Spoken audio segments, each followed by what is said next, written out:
Hello there. I'm Dark Rufus. Unfortunately, my universe was coming to an end, so I had to find a new home. That means getting rid of Rufus from this universe. The ultimate sacrifice of r/Rufus. Ashes to ashes, subs to dust. Hopefully you have a thing for scary and creepy stories. If not, well, I hear good things about the Rufus Reddit universe. If you're too scared, click the link in the description and check out Rufus Reddit, and if not, let's begin. Story 1. My uncle's house in a very eastern part of New York was said to be haunted because the family that used to own it in the 1800s decided not to give it to the stableman and sold it instead. He and the maid were said to have haunted the place.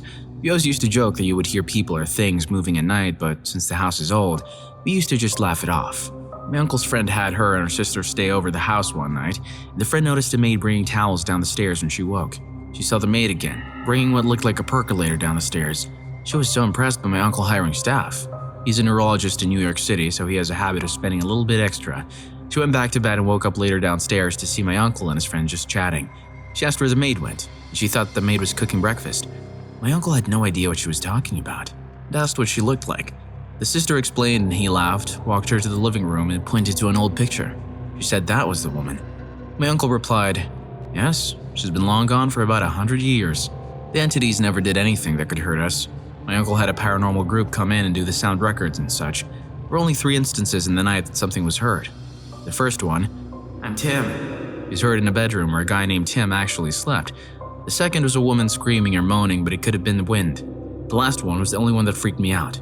You hear nothing for a few minutes, then finally, in a distinct but very low voice you hear, 'You're watching me.' I want to try and get the audio clips from him, but haven't seen him in a few months. My uncle kept all the furniture and pictures up. It's very antique-ish, and it's a summer home for him. He uses Edison light bulbs for the place. The pictures are from the stables as well as the kitchen area. That last sound is the creepiest. I would have noped out of that place as fast as I could." Story 2. When I was younger, I lived in London. On one road trip on our way to Orkney, we stopped at Carsdale Castle in Scotland. This was back in the mid-90s, and Carsdale was still a youth hostel.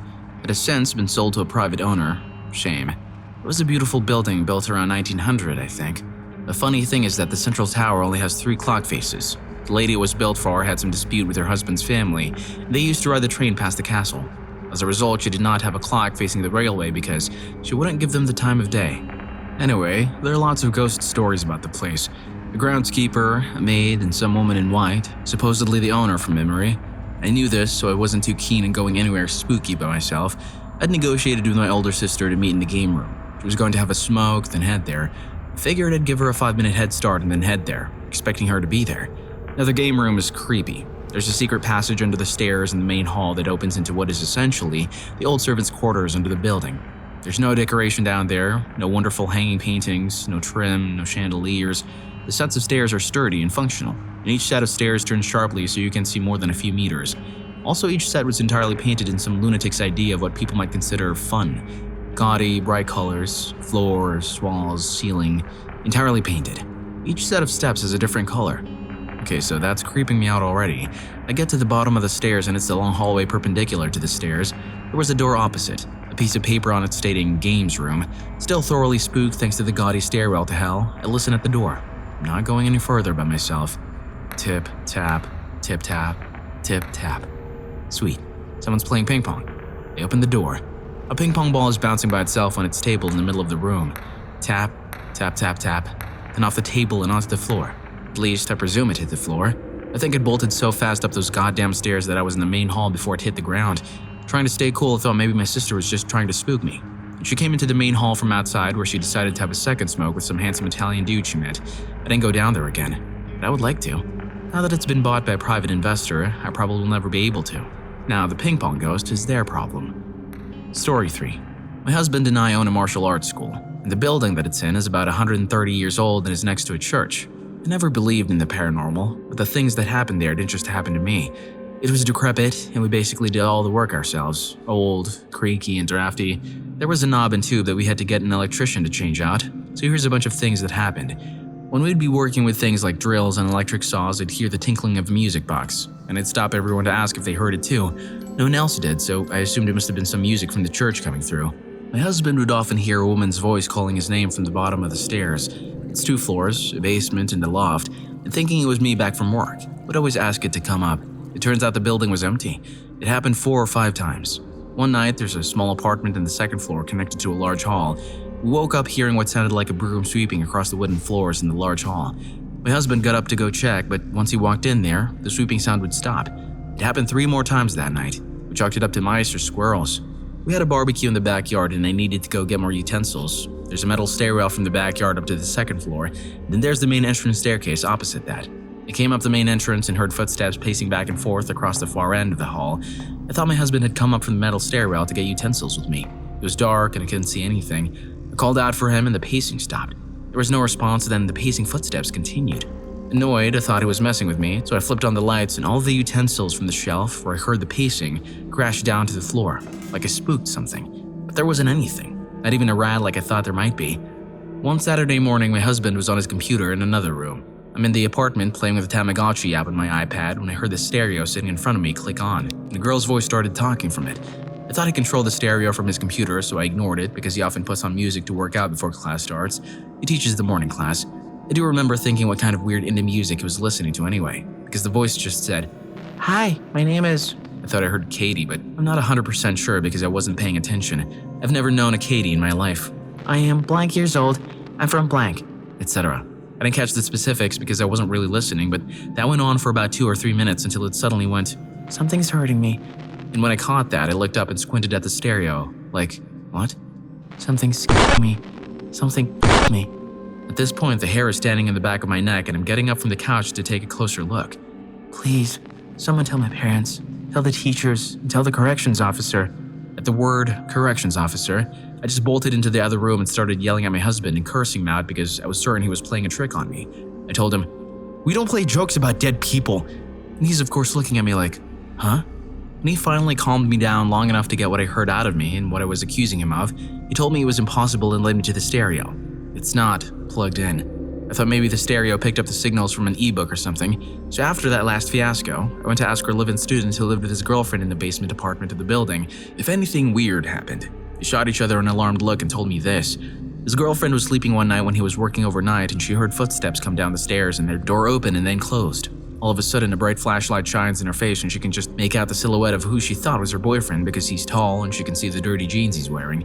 She's annoyed, thinking he's messing with her, so she's swatting at him and telling him to stop. Finally, she gets so irritated that she rolls, turns on their lamp, and there's no one there. They sometimes hear footsteps on the 1st floor when there's no one in the building. They had a pet mouse at the time. Whenever that happened, it would start doing backflips in its tank. However, when class was going on and there were people in the building, the mouse didn't care and just went about its mousy business. They were play wrestling one day when suddenly, their African gray parrot ruffled its feathers and, in a really alarmed voice, asked, "Who's there? Who's there?" They thought it was funny at first, so our student looked at the bird and pointed to the door and said, "You mean over there?" and ran towards the door to open it. As he did that, all the books that were lining the shelf on the way to the door fell over in front of him, and the lights started flickering. The bird and the mouse both got spooked and were throwing themselves against their cages. Our second live-in student, after the first several times, could just not find his phone when he woke up in the morning when he had placed it next to his bed the night before. He would search his room high and low and then he'd find it perfectly placed right outside his locked bedroom door on the floor.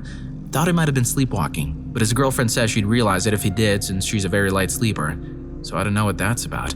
Nothing notable has happened since then, but we have also not had anyone stay there overnight in years. That parrot incident just gave me major goosebumps. And I have more stories like that coming your way, so hit the like button and subscribe to my channel for more haunted house stories. Story 4. I lived in a house for about 5 years that was haunted, but not in a malicious way, just in an irritating roommate kind of way. I'd come home to the windows on the 2nd floor being open when it was raining. Food containers were open in the fridge that I hadn't touched yet. The worst was that the ghost hated clocks. She hated them. I had an antique cuckoo clock that had worked for 50 years and would just stop. Brand new wall clocks that ate through batteries like candy. My watch ended up on the floor one morning. The crystal shattered, even though I knew I slept with it on. The one that really got me angry was when I got a brand new Kit Kat clock for Christmas, and the ghost threw it off the wall. I was cooking, and out of the corner of my eye, I saw the cat freaking fly. I turned around and it was across the kitchen, broken. It was brand new. And she was a witch. I never saw her, but you kind of just knew who she was and what she looked like when you talk to someone on the phone you've never met but get a picture of how they must look. She was taller than me and wore an outfit better suited to the turn of the century. She was not much older than me at the time, and I got the feeling she never swore. I have no hesitation in calling her a witch because I ran into someone who lived there 20 to 30 years ago, and while just talking generally, they asked me point blank, "Is the witch still there?" Apparently she's been around for a while, but everyone who knew her called her that. His biggest issue was that she would open beer cans and leave them open so they would become flat and warm. Story 5. I lived in an old haunted house in college. Things got so weird that everyone moved out except for me and one roommate. Here are a few incidents. I woke up at 3 a.m. because my roommate's door kept opening and slamming shut. From bed, I yelled for him to stop, only to realize I was the only one home that weekend. As soon as I yelled, the slamming stopped, but the hippie beads I had hanging outside my closed door began to sway perfectly, yet violently, against the door frame for a half hour while I debated whether I should pop out my air conditioning unit and jump out of the window. I laid in the fetal position in bed until it stopped. I woke up at 3 a.m. alone again. Hearing the Nintendo on the back porch playing loudly, I figured a hammered kid came in and started playing. I grabbed a bat and walked towards the back of the house as the music got louder and louder. As soon as I opened the door, it was completely quiet. Mind you, it was loud enough to wake me up. I had friends over and told them the house was haunted. No one believed me, so I asked the ghost to do anything to prove it was there. As soon as I asked, all the lights in the house began flickering for about a minute straight. This was the middle of the day and everyone witnessed it. Almost everyone who stayed at my house had sleep paralysis at least once. Every time something spooky happened, the house would smell like an old lady's flowery, strong perfume. This house had a door built into the flooring that led to the basement. We always had a rug covering it up, so no one knew it was there. Things would constantly go missing in the house and turn up in the basement. This house had a coal chute from when it was heated by coal back in the day. Missing stuff would always be placed in the chute for us to come and get. A roommate had some issues once while playing video games late at night. He saw mist hovering from the kitchen and then moving into the bathroom. The bathroom had a trap door that led to the attic. That's where we figured the old lady ghost used to like to hang out. My roommate was up late. He went to lock the doors and turn off the lights. When he turned his back on the room and walked to the door, someone breathed into his ear. He thought it was me. I was sleeping. He turned around, pissed himself, and ran to his room. He was too afraid to come out and turn off the lights and TV. There were loud thumps in the attic at all hours. For peace of mind, we told ourselves squirrels must have gotten in there. Voices would wake us up in the middle of the night. I spent many mornings on the front porch waiting for the sun to come up before I went back in the house. Coincidentally, I had a friend years later who rented from the same landlord. Same town, different house, where he and all of his roommates moved out because that house was also haunted. I didn't think it was too weird, until he was telling me that when all the weird stuff happened, it was accompanied by old lady flowery stanky perfume. Also, a lot of people had sleep paralysis in that house as well. Story 6. I lived in a house that seemed to be haunted by doppelgangers. Every event that happened never involved some mysterious figure, but a known person was in a place where they should not have been. Here are a few examples. I was young at the time, and I was instant messaging my girlfriend at the time with my webcam turned on. I had the viewer up so that I could see myself in the webcam. Behind me, there were the stairs leading up, left of camera view, and the entrance to the living room, right of camera view. My younger sister would typically fall asleep every night on the couch in front of the TV and make her way up to bed in the middle of the night. At one point in my webcam view, I saw my sister leave the living room and go up the stairs. The thing that struck me as odd was that I didn't hear anything. It was an older Victorian house, so the wooden floor and stairs were loud. Without saying anything to my girlfriend, I got up and looked into the living room. There was my sister, passed out on the couch.